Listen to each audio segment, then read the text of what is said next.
This short video will try to explain data assimilation and the concepts of different versions of the Kalman filter. This is a simple model of a combined drainage system.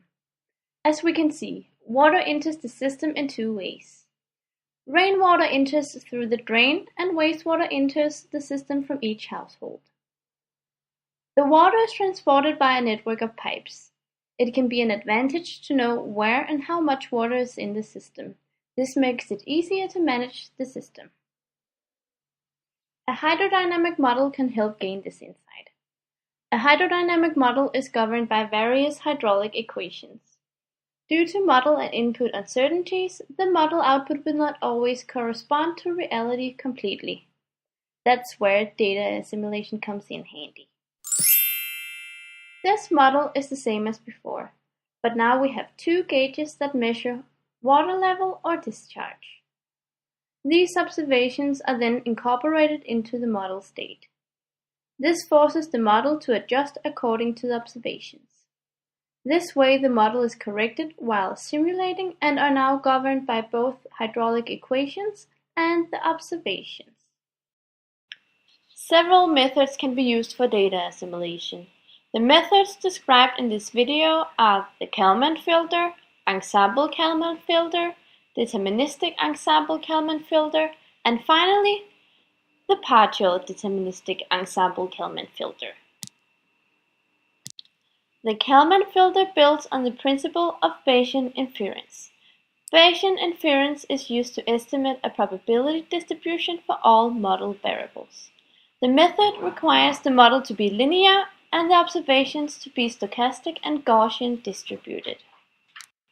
Bayesian inference is a statistical method using Bayes' theorem to update a distribution probability based on a prior distribution, a likelihood distribution, and the strength or uncertainties of these. In this case, we think of the prior probability distribution as the previous model state, the likelihood probability distribution as the observations, including observation uncertainties, and the posterior probability distribution as the updated model state. The following graphs show an example of Bayesian inference.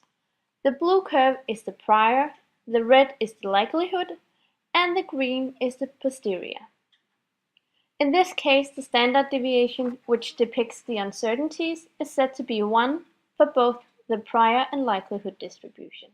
This means that the probabilities are equally uncertain, therefore they should be trusted equally. How much the observations are trusted compared to the prior model state have a big impact on the update. The green graph shows the posterior after 1 update, 2 updates, and 3 updates using Bayesian inference. As we can see, the updated model state moves closer towards the likelihood probability distribution with every update. If the standard deviation for the likelihood had been less than the prior, meaning that the observation should be trusted more, the update would look like this.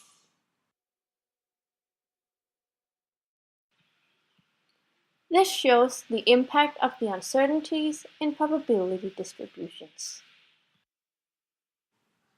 By using the Bayesian inference to update the distribution probability of the model variables, the Kalman filter can estimate the best model state and its error covariance.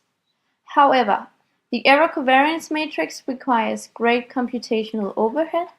This leads us to the ensemble Kalman filter.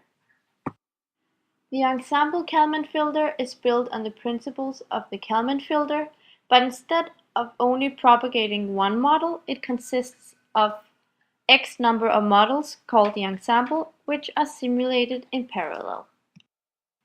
The ensemble Kalman filter is better suited to handle large models with many variables because the error covariance matrix is replaced by sample error covariance, computed on the basis of the ensembles.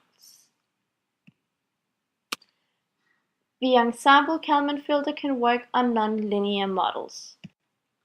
After propagating the ensembles from its initial state, quantities of the system in question are observed and these are used to assimilate after. Noise or perturbations are added to the observations, and artificial noise is added to each ensemble member by perturbing the model forcing. The ensembles are used to represent the error statistics of the model estimate and describe the probability distribution of the model state. The ensemble mean is the best estimate for the true state. The more ensemble members and the more time steps, the more accurate the model. Another version of the ensemble Kalman filter is the deterministic ensemble Kalman filter. The difference between these is that the observations are not considered stochastic variables when using the deterministic ensemble Kalman filter. This means that the observations are not perturbed and thereby the filter avoids unnecessary uncertainties as a result of the artificial random noise that is added to the observations when using the ensemble Kalman filter. The last version that we will explain here is the partial deterministic ensemble Kalman filter. This works like the deterministic ensemble Kalman filter, but if the observations lie outside the detectable range, they will now be assigned a new value inside the detectable range, contributing to a more stable model. This was a review of the ensemble Kalman filters.